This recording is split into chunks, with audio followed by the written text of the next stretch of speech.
Hi there, it's Representative Rick Larsen, and I'm here with Representative Laura Friedman with the inaugural episode of Committee Democrats Getting Coffee in Congress.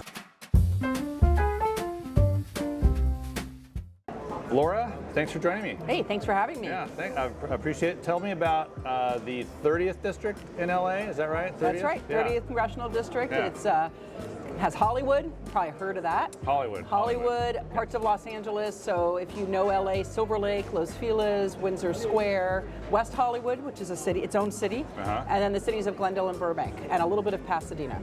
We're trying to get bipartisan things done, although we've had our challenges. Yes, we have. One of those big challenges is the DOGE going into FAA and looking at how you can cut money for the, by the way, FAA, Federal Aviation Administration, number one job is safety. Right. So I get a little nervous when I hear about people wanting to cut safety in aviation. Yeah. Can you talk a little bit about what you're thinking on along those lines? Elon Musk, without any transparency, oversight from Congress, can fire any federal employee he wants, which is really insane. Yeah. There's a lot of things that our public employees do that really, at the end of the day, it's all about service to our constituents. And if you don't have people there answering the phones when you call for Social Security, if you don't have people who are bridge inspectors, if you don't have people landing your airplane safety, our whole nation falls apart. And unfortunately, right now we're in a situation where we're going to see a lot of bad things possibly happening, and it's pretty awful. This is like, it's almost chaos. It's like spaghetti on the wall, see what sticks, and then to see what Congress will do about it. If you fire everyone in a business, that's what you do when you're putting it out of business. And none of us can afford to have government put out of business. Government is where our Social Security checks come from, where who fixes our roads, who puts fires out.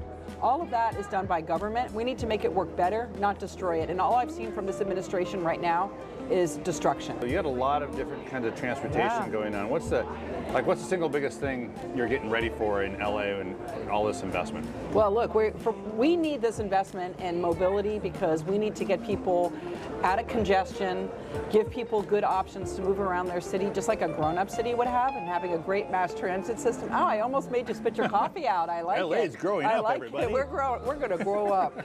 But we also have the World Cup, FIFA World Cup coming. Oh, yeah. And we've got a little sporting event called the Olympics and the Paralympics coming to town. And we're going to have tens of thousands of people descending on Los Angeles, more than even normally comes for tourism. Yeah. And they deserve a world-class, first-class experience of getting from venue to venue through public transportation. So we've got an opportunity in LA to show the world how great we are as a nation, but also to show people in Los Angeles that there is a better way to live.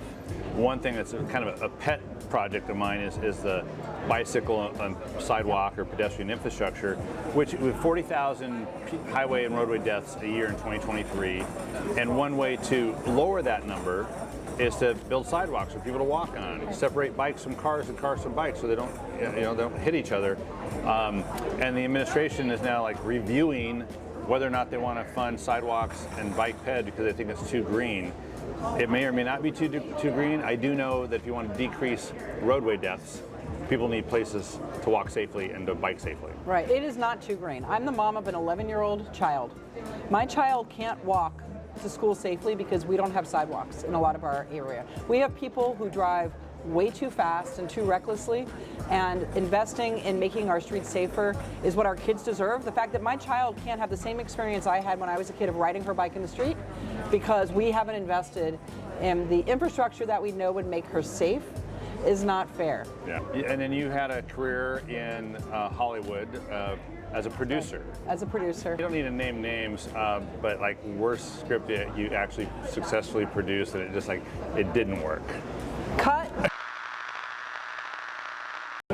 Oh my God!